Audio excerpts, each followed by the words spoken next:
Hi అండి, అందరికీ నమస్తే. నేను మీ Anjali. Welcome back to Anjali cooking. ఇవాళ వీడియోలో జొన్న పిండితో మురుకుల్ని చేసి చూపించబోతున్నాను.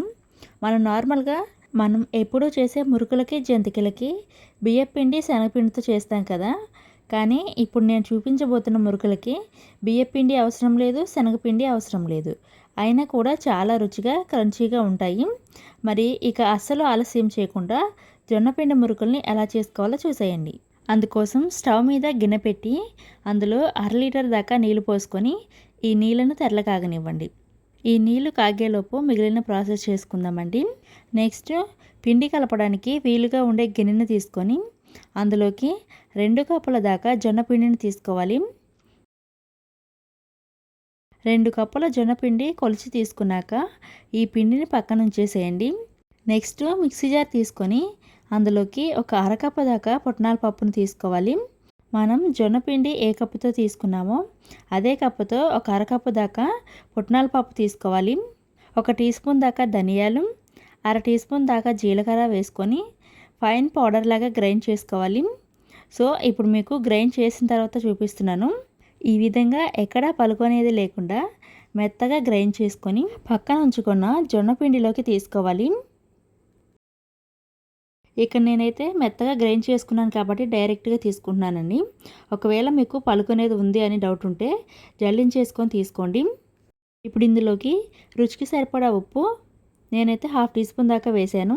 నెక్స్ట్ ఇందులో 1 టీ స్పూన్ దాకా కారం, చిటికెడంత పసుపు, 1/2 టీ స్పూన్ దాకా వాముని చేతిలోకి తీసుకొని క్రష్ చేసుకొని వేసుకోండి. అలాగే 1 టేబుల్ స్పూన్ దాకా తెల్ల నువ్వులు వేసుకోండి. ఈ నువ్వులు వేయటం వల్ల తినేటప్పుడు అక్కడక్కడ తగులుతూ చాలా రుచిగా ఉంటాయి. అలాగే 1/2 టీ స్పూన్ దాకా ఇంగువ వేసి ఇవన్నీ కూడా పిండిలోకి కలిసేలాగా మంచిగా కలుపుకోవాలి. మనం వేసిన ఉప్పు, కారం, నువ్వులు అన్నీ కూడా పిండిలోకి కలిసేలాగా కలుపుకున్న తర్వాత ఇప్పుడు పిండిని మధ్యలో ఇలా గుంటలాగా చేయండి. ఇప్పుడు ఈ పిండిలో మనం ముందుగా స్టవ్ మీద నీళ్ళని పెట్టి మరిగించుకుంటున్నాం కదా, ఆ వేడి నీళ్ళని పిండిలో కొద్ది కొద్దిగా పోసుకుంటూ పక్కన ఉన్న పిండిని ఈ విధంగా వేసుకోవాలి. ఇలా వేడి నీళ్ళు పోసుకుంటూ పిండిని ఈ విధంగా వేయటం వల్ల ఆ వేడికి పిండికి జిగురుదనం అనేది వచ్చి మురుకులు పర్ఫెక్ట్గా వస్తాయి. అలాగే వేడి నీళ్ళు పోసుకోవాలి కాబట్టి డైరెక్ట్గా చేపెట్టకుండా ఇలా స్పూన్తో కలపండి. మనం మరిగించుకున్న నీళ్ళు అన్నీ పట్టవండి. పిండి కన్సిస్టెన్సీని బట్టి ఫస్ట్ కొన్ని పోసుకుంటూ పిండిని తడి పొడిగా కలుపుకోవాలన్నమాట.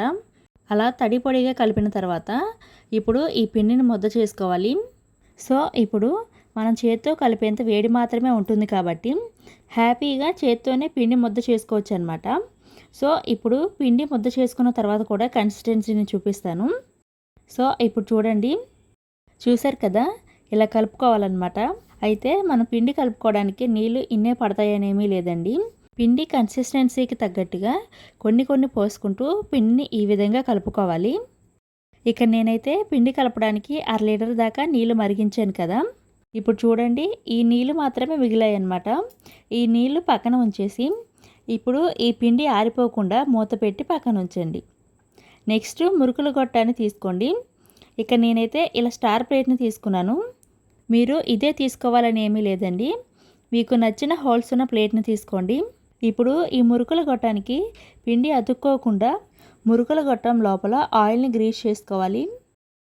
ఆయిల్ని గ్రీస్ చేశాక ఇప్పుడు మనం కలిపి పెట్టుకున్న పిండిని తీసుకొని ఇప్పుడు ఈ పిండిలో నుండి మురుకుల గొట్టానికి సరిపడా పిండి తీసుకొని సిలిండర్ షేప్లో చేసుకొని మురుకుల గొట్టంలోకి కూరుకోవాలి.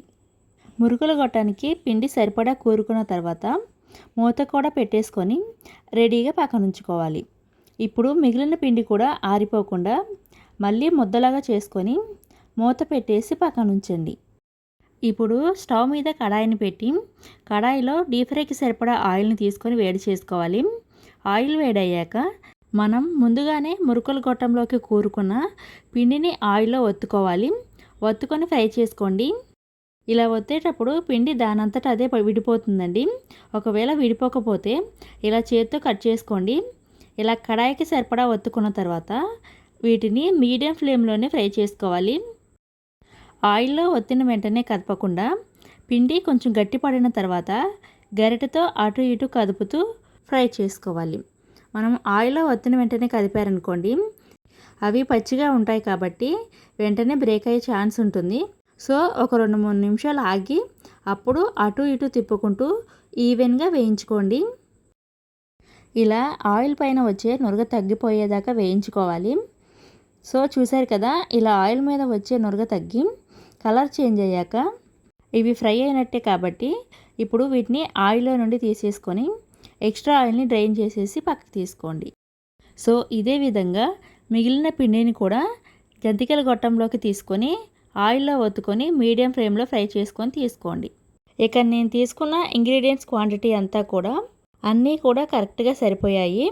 మీరు ఇదే ప్రాసెస్లో ఎక్కువ మొత్తంలో చేసుకోవాలి అనుకుంటే ఈ క్వాంటిటీని ఇంక్రీజ్ చేసుకొని ప్రిపేర్ చేసుకోండి. చాలా పర్ఫెక్ట్గా వస్తుందండి.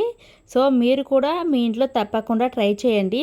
సేమ్ యాజ్ ఇట్ ఈస్ ఇవే ఇంగ్రీడియంట్స్ క్వాంటిటీని ఫాలో అవుతూ చేశారంటే పర్ఫెక్ట్గా మీరు కూడా చేసేసారు. సో ఈ రెసిపీని మీరు కూడా ట్రై చేశాక మీ ఫీడ్బ్యాక్ను కామెంట్ రూపంలో తెలియచేయండి. ఈ వీడియో నచ్చితే ఈ వీడియోకి ఒక లైక్ చేసి ఈ వీడియోను మీ ఫ్రెండ్స్ అండ్ ఫ్యామిలీకి షేర్ చేయండి. ఇలాంటి మరెన్నో టేస్టీ అండ్ సింపుల్ రెసిపీస్ కోసం మా ఛానల్ని సబ్స్క్రైబ్ చేసుకోండి. Thank you for watching.